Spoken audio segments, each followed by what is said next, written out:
Hello, hello, hello, and welcome to Updog Sports Talk. And my name is Matt Miller. We may have another live show going right now, Justin. Oh, are we live again? I think we're live. I think we're live a second time. So yeah, if you're back joining us, we just finished our FCS talk, and now we are going to FIFA talk. So Justin, you are here, yes. Tony, you're our soccer guy. Can you tell us what we're talking about today? Yes, you know what? And this is one of those stories that is personal, but it raised the bigger question. And I just checked; we're not live on YouTube, but we are live on X. So Cincinnati, we broke into the MLS. This is actually our 10th year of professional, soccer between the USL and the MLS. And so, there's a really big, kind of soccer culture that was, cultivated and built. And we're always pitching to, FIFA and, the World Cup. Hey, soccer lives in Cincinnati. Bring your people here. So, it was the Club World Cup is going on right now. It's sponsored by FIFA. There's 32 teams. And TQL actually hosted three of the matches. Now it's in the group stage. None that were, all that competitive or, where both teams were really competitive. But, the first one was Bayern Munich and Auckland. Auckland is an Australian league. And, the score ended up being 10-0. So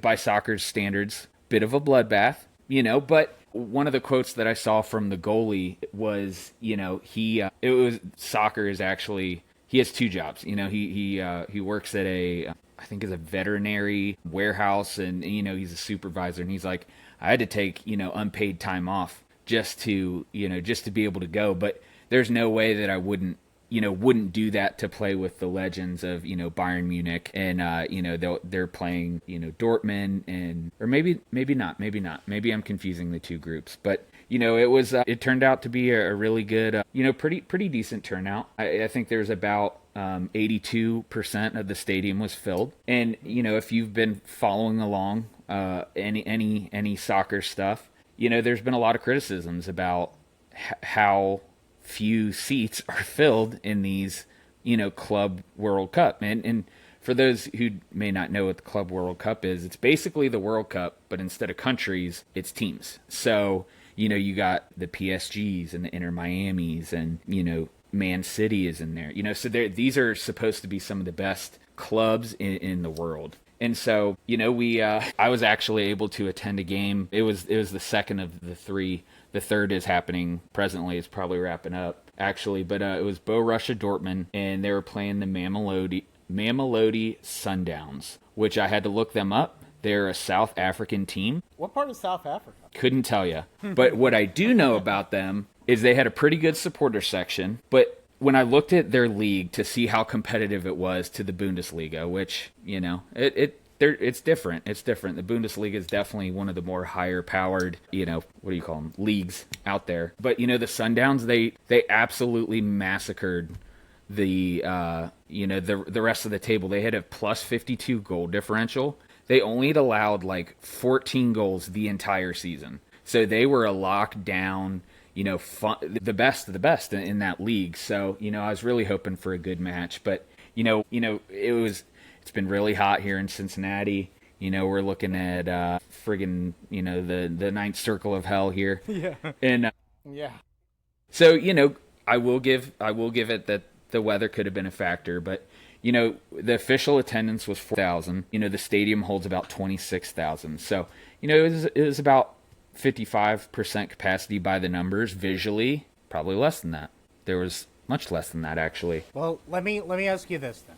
Yeah. If we're backing up to the beginning of this, what if somebody who's watching this doesn't really follow any soccer worldwide? So the FIFA, Like me. Yeah, like Justin, who's probably never heard of any soccer team in his life.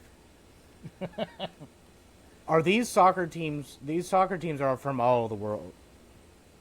Yep. And- Yep. God. No, each country can only have two. The host country can have three, and so there's some controversy about who that third spot went to. But yeah, they try to really grab the best talent from each, kind of each continent. So Africa's represented, Asia's represented, of course, Europe and, the US. So they really did try to be very fair and highlight different clubs in different countries. So we talked about the transfer market in our last video and how big of a role that plays, and like how you can just during certain windows just give a team a bunch of money and negotiate a contract with a player. So how do we know if we're getting the best teams if these players are moving around? Is it based on last year's standings? Is it based on current standings? Like, how are these teams chosen? And that's an excellent point. You're already all over it. So, one of the controversies of this cup has been so they look at a 4-year window. So from it would have been 2021 to now, and they select the team that has the best like aggregate record. So, Supporters Shield winner, they won their league. And, I think some of the teams did get snubbed, from a Premier League perspective. I root for Liverpool, and, they've done some great things the last couple years. And, even though, Man City won last year, we won this year. So, I think there were some clubs that maybe got excluded based on their selection criteria. But, on the other hand, they, like I said, they really did try to be as impartial and, as quantitative as possible. I mentioned, Inter Miami. And so obviously that's where Messi plays. Suarez plays there. It's kind of the cash cow of the MLS,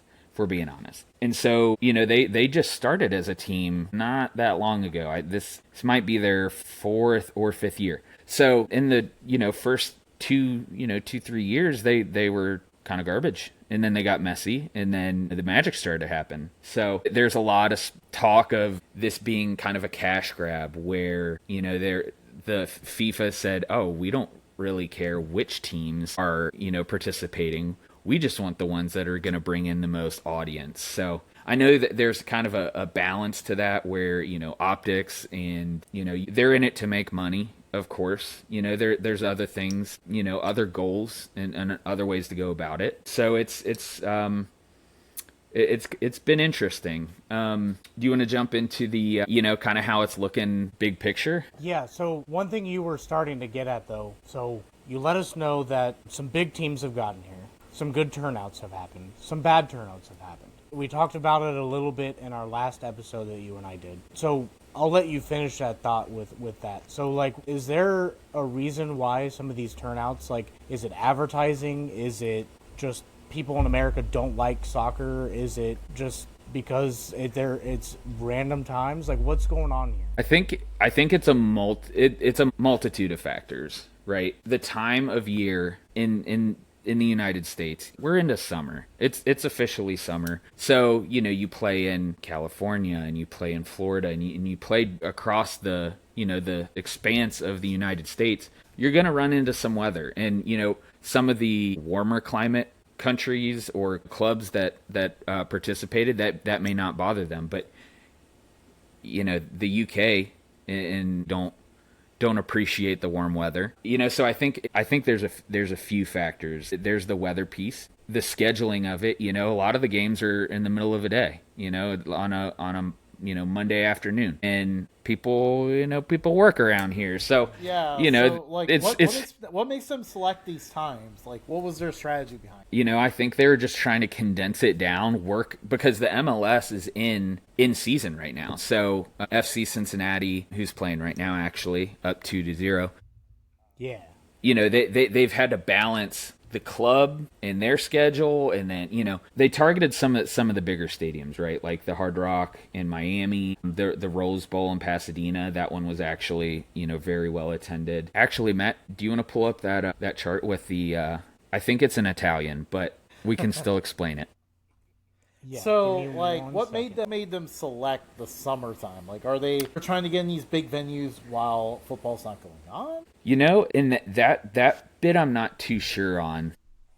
They've kind of tried to sandwich it between the in-season and out-of-season clubs, because not every team, globally, not every team is on the same schedule. And so, trying to balance that.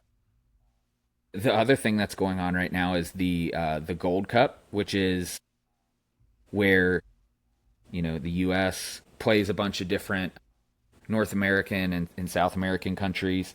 So Matt and I discussed that in our last soccer talk.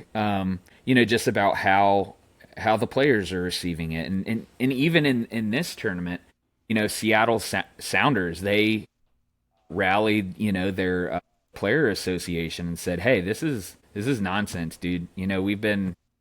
We're in the middle of the season. There's going to be fatigue. You're adding in this tournament and you're expecting people to play, and it's too much." So yeah, what even is the incentive for a team like that's in the middle of the season to play in this?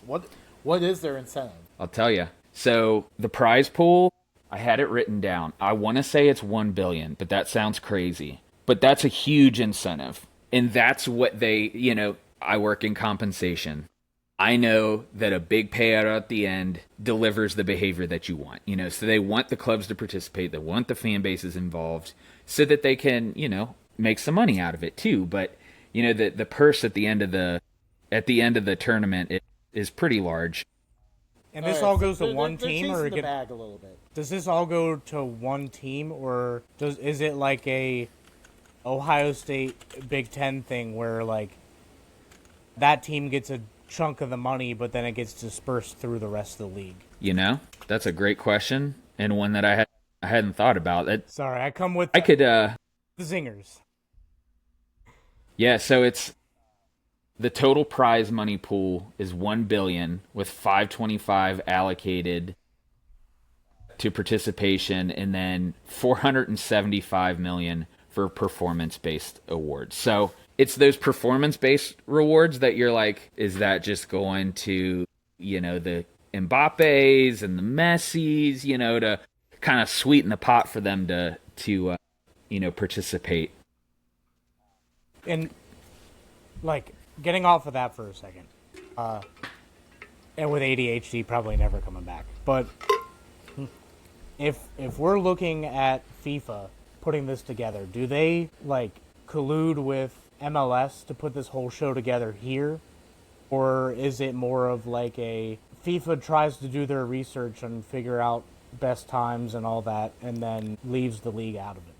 They probably don't confer too much with the league, only because they're dealing with, the MLS, the EPL, the Bundesliga, all these different leagues. So if I had to guess, I would say they probably don't, they don't take too much into consideration. But, I think the bigger picture for this is, the Club World Cup hosted in America 2025. The World Cup, where all the countries are going to be playing, that's next year in 2026. So I think this was almost kind of a pre-show or a dress rehearsal for the World Cup to see what the attendance will be. And, as I've thought about it, even though it's a similar format where, you're dealing with, different countries and different teams, you're more likely to draw the international market for the country, not a club. Just because, as you divide down, they're in the country, whatever team they're a part of. But that's one of the big questions for me is, how is this a precursor to the World Cup in 2026? Are we going to be seeing, like the Ulsan and Mamelodi at 13% capacity? That's to me, that's an issue that if I'm FIFA that I'm looking into. Like I said, there's a lot of factors, and if we look at the the attendance, and like I said, this is in think Italian, but I like the way that it laid it all out. 8 of the 12 stadiums hold more than 60,000 people. So these aren't small stadiums. TQL holds about 26,000. And I'd say that that's about typical for what you'd find at an MLS specific stadium. And so, with Inter Miami in the first match, FIFA basically subsidized tickets for people to get in and to participate. So I think, that 94%, looks nice, but they also had to chip in some of their coin to achieve that number. And if we know anything about FIFA, they went through a whole scandal about coins before.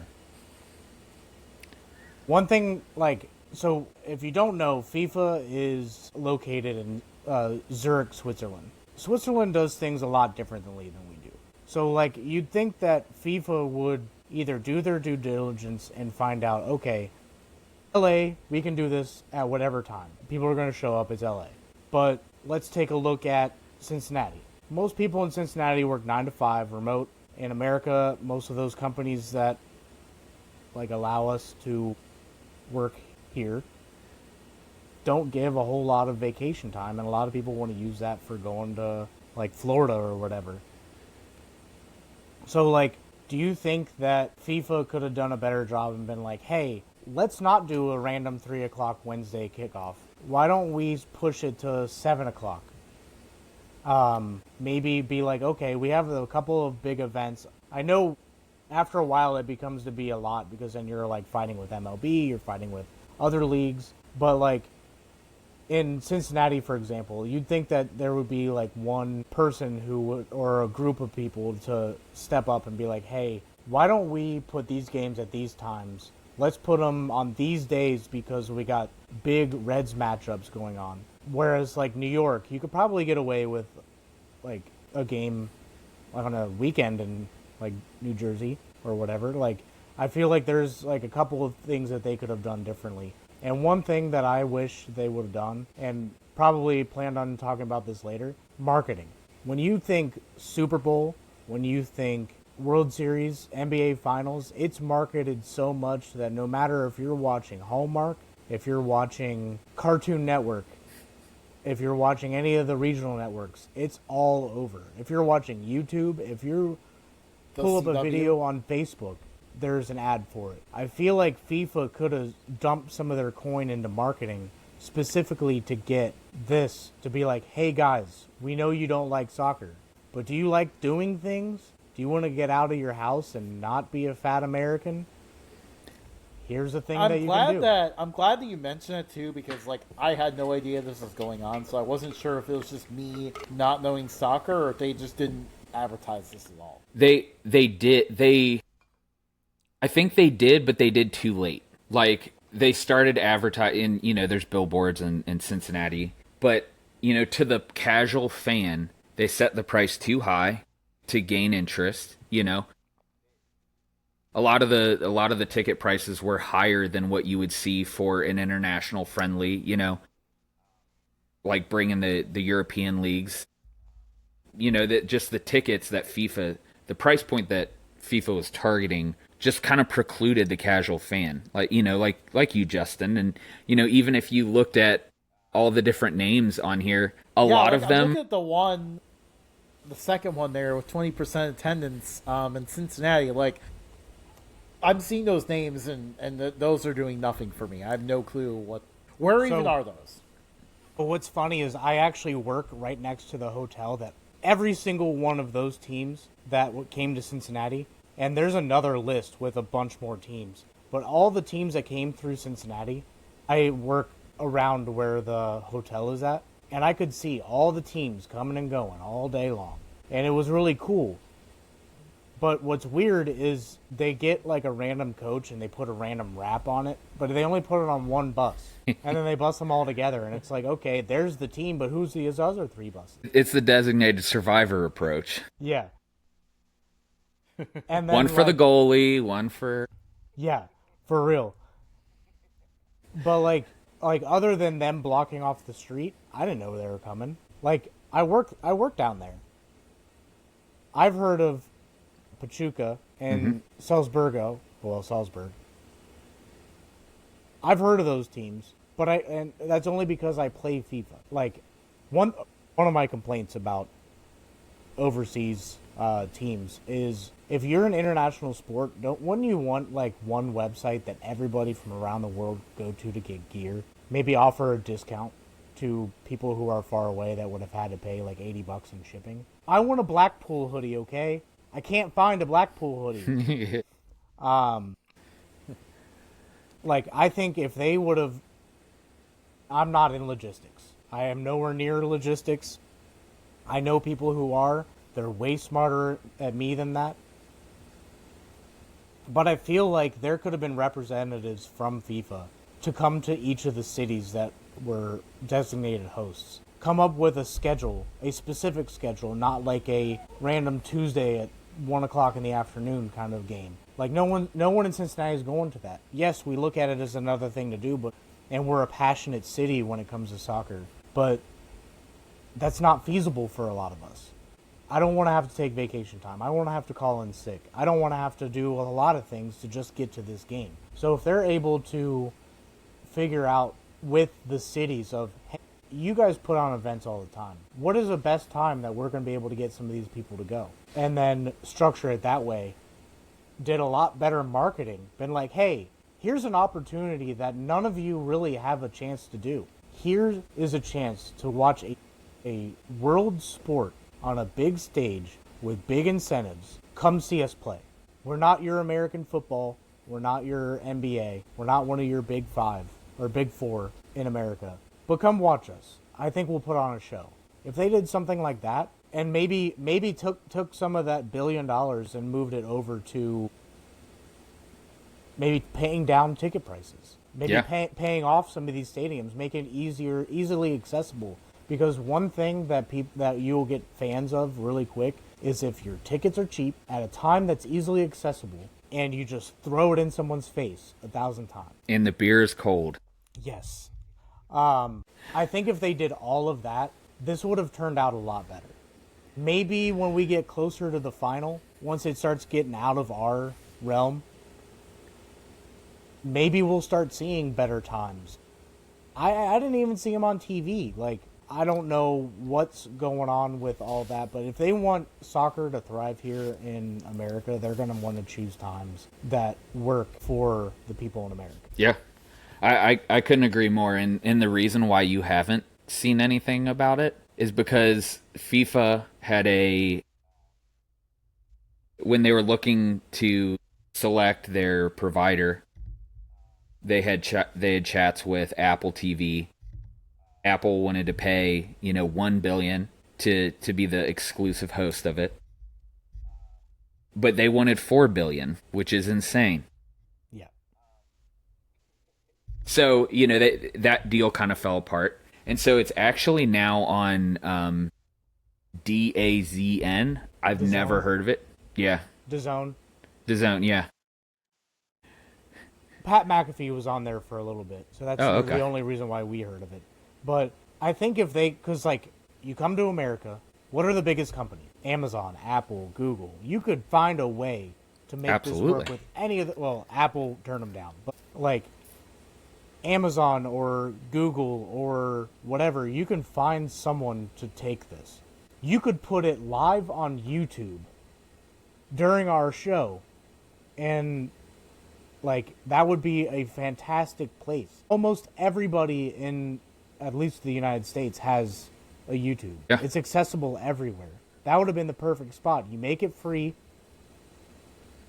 Google has like their own algorithm to take cuts of this. You make enough money, Google makes enough money, everybody's happy. Amazon puts on free NFL games on Thursday nights during the season. Don't know why they wouldn't be able to do this. But if you make it more accessible to everybody in the world to watch on one platform, you instantly open up your opportunities.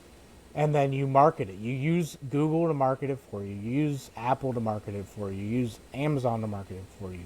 You get multi-million-dollar ad agencies to market it for you.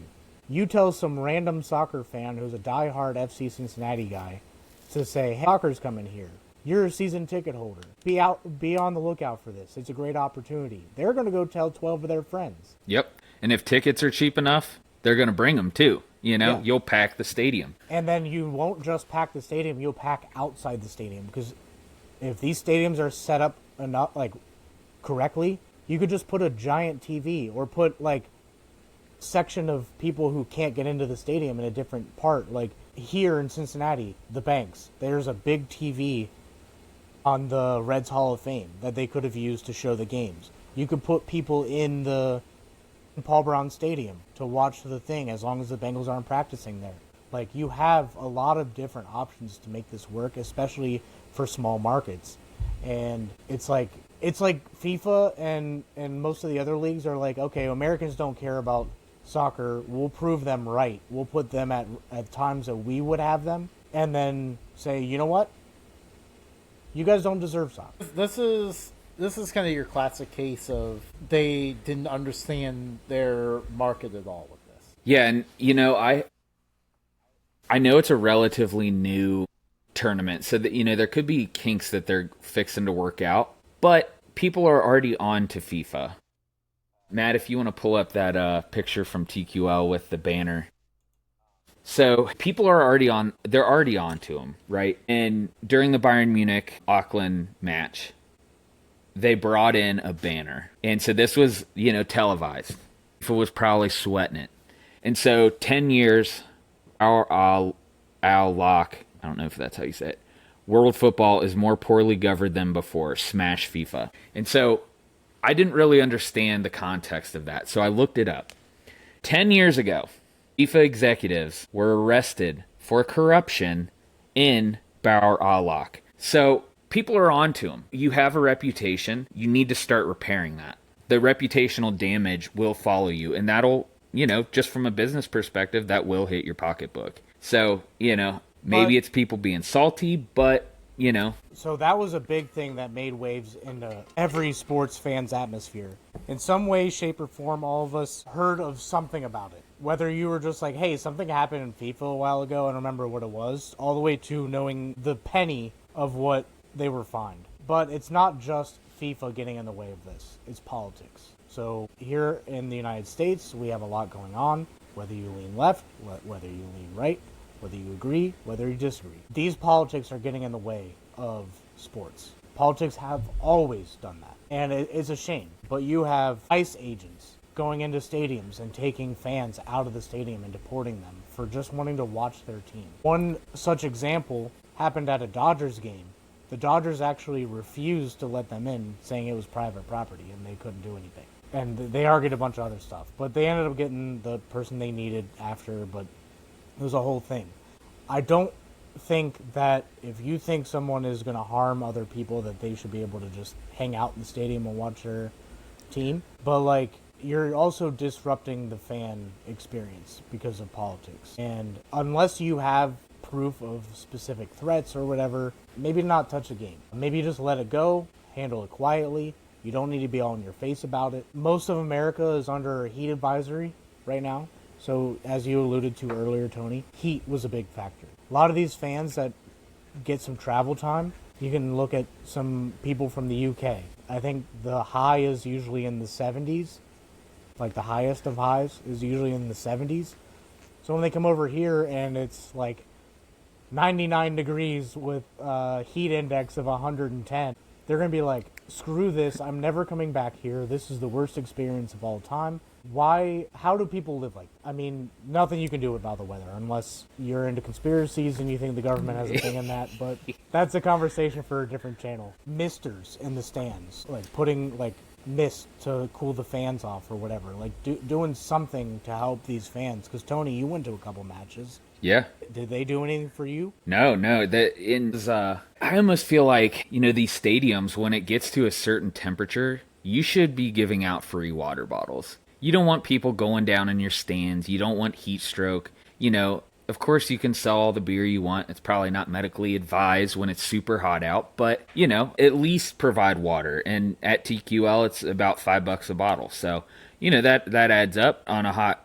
It was kind of funny when we were at TQL on Saturday watching the Dortmund Sundowns match, and we look over and we only see one bench full. The other bench was empty, and we're like, the heck is that? We've never seen that. Turns out Dortmund was watching the first half from the locker room, and it's because it was 87 degrees out. So I've never run for 90 minutes real hard in 90 degree weather, but I don't know that 87 is where I would call it, Yeah, I mean, You and I played football. We had to do 2 days in the middle of August when it's 110 with a heat index of 120. You have a coach yelling at you, saying, do more. And then just being like, hey, man, like maybe get some water or something. Yeah. Like, but it's never enough. 87 to us in those conditions, that would have been a break for 2 days. Yeah. But like I said before, to a lot of fans, a lot of people aren't used to these kind of climates. If you live in the tip top of the Alps, you're not going to really get used to 110 degrees with humidity. No, not in a week's time, you know. However long they're here before it starts, you ain't going to get used to it that quickly. I mean, NASCAR does it well. NASCAR has Bud Light booths, and they have ice buckets in the Bud Light booths. When it gets down low enough, you could bring your towel up there, they'll dunk it in, and then you could just throw it on the back of your neck, cool down, call it 10, 15 minutes, and then go back. But I agree with you. If they don't want to do free, that's fine, but give it heavily discounted because you don't want fans passing out. It's a bad look. Yeah. Couldn't have said it better myself. Luckily, TQL is a type of stadium that does have the shade over the stands. Yes. But when the sun's coming in at different times, certain people are roasting, certain people are comfortable. So it's something's got to be figured out in making the fan experience better for the people who aren't from here. But do you have any thoughts? Are you happy with how everything turned out? Are you mad with how everything turned out? We went over a few things of how we could fix it, but what's your opinion on it? Yeah, and I've seen the pictures of, where was it? I can't remember. There was 90 people at the game for these two clubs. That is embarrassing, specifically for Cincinnati. I thought I was actually pretty disappointed with the crowd. Granted, it was hot. It was super hot. But, for the World Cup, we were one of the last final, places to host the World Cup. Real World Cup matches, it could be France, it could be whoever. And so, they chose another site based on our infrastructure, not enough hotels and, all those things. But well, yeah, also we only have one bridge that brings you in from Kentucky. That we probably need more. Yeah, unless you want to go around town, which that's another option. Yeah, no, that's absolutely true. We ended up losing the bid, I think, to Kansas City, which is embarrassing in itself. Not saying Kansas City's terrible. They have really good food, but if you've ever been to Kansas City and you're used to bigger cities, more to do, more tightly compact, you would probably be rather disappointed with Kansas City. Cincinnati has been behind the curve on everything. When it comes to, there was not a Final Four, but I think it was a first round thing that they were trying to do with college basketball. They had us have it. And then they pulled it from Cincinnati and go, Louisville deserves this because they have a better everything. And I would agree. We don't have a good arena. We don't have a lot of stuff right there. But once should have been a wake-up call. We're on to 3 or 4 times this happening. So that's snubbed. Embarrassing. Yeah, it's embarrassing. Yeah, it is. It says we don't care about the sport. We don't care about adding money to the area. We don't care about the small businesses in the area. Maybe they have a plan, but every time it seems like they have a plan, someone else comes into office and wrecks it. The Duke Energy Center is going to be super awesome. The hotel that's going to go in there is going to be super awesome. We're going to get a lot because of that. There is talks on the table for a new arena. There's talks to put a bunch of hotels over by the TQL Stadium. So it's like they're making moves, but wouldn't you want to have the foresight to be hey, maybe we can get something like this, Yeah, maybe make it happen first. I think at this point, all these different sports are kind of just being hey, you're saying you're going to do this, but, I mean, you've gone for this thing now and this thing, and you keep saying you're going to do this, but we're looking at you, and it's just not happening. You don't have the hotels to host all these people. You only have one interstate that goes into the city. It's Two, just technically, stuff like they that. come to one. Yeah, I mean, that's the thing. Why do we combine them? We should have a bridge for 71 and 75 instead of combining them through on the same bridge. I mean, not without going too far, Tony knows the story. I was at a wedding this weekend, and there were important people that were late to the wedding because we only had one bridge that goes out in and out of the city.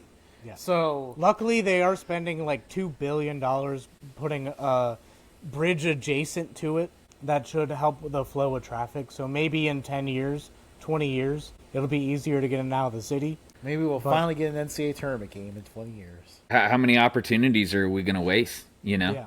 Build it and they will come, and they haven't because we And haven't. it's not just Cincinnati. When you look at, like, Orlando has good stuff going on, but they already know they're not going to get fans to show up.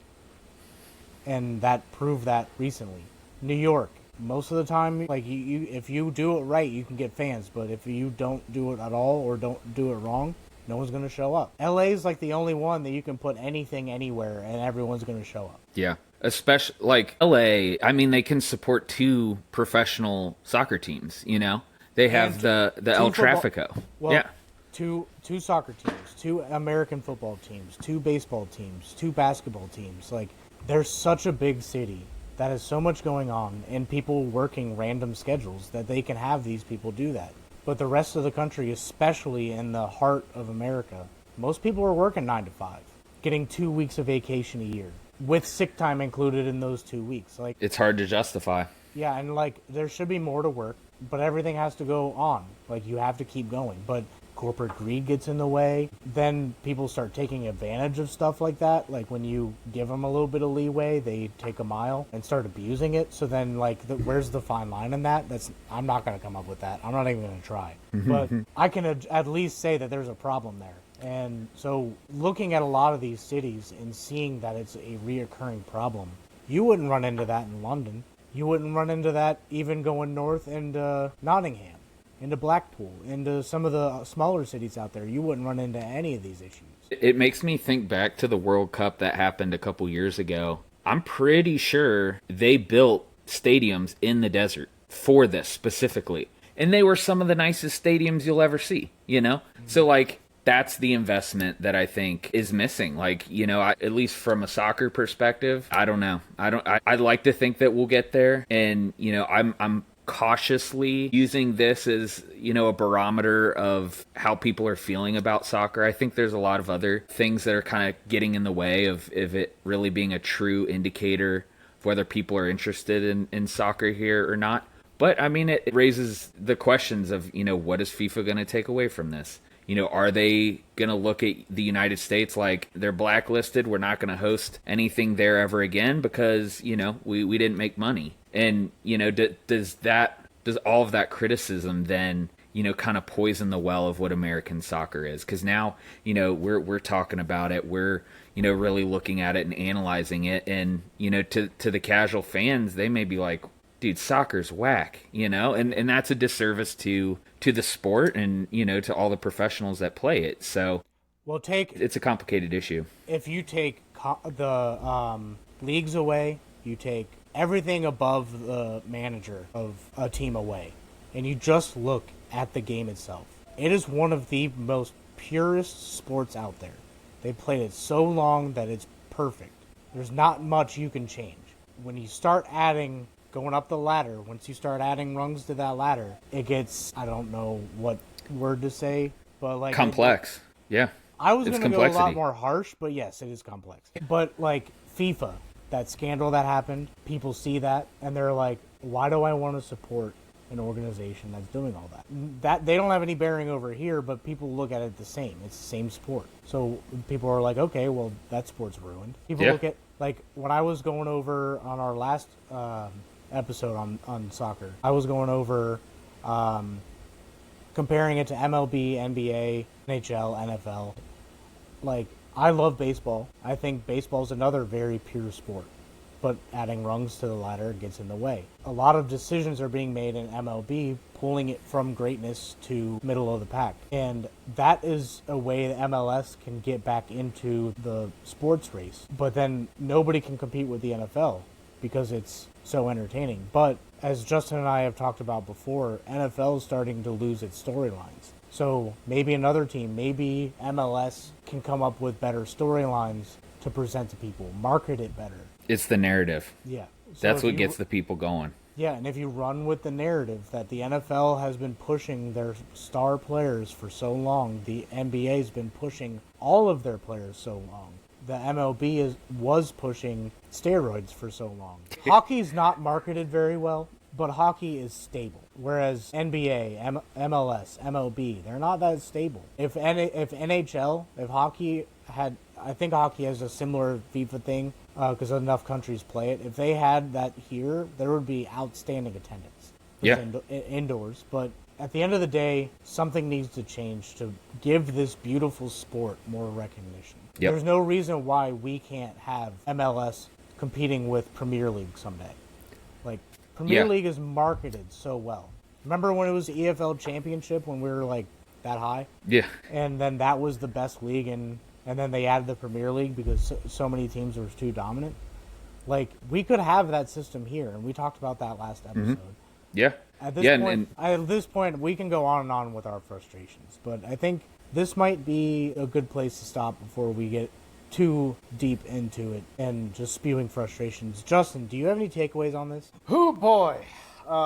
This is a loaded conversation here. I know, I'm the kind of person that they're trying to reach right now, and like their marketing of the whole thing, like they have not scratched the surface yet. They have not even scratched the surface of getting someone like me to get involved, and yeah, you just wonder how that's going to keep going.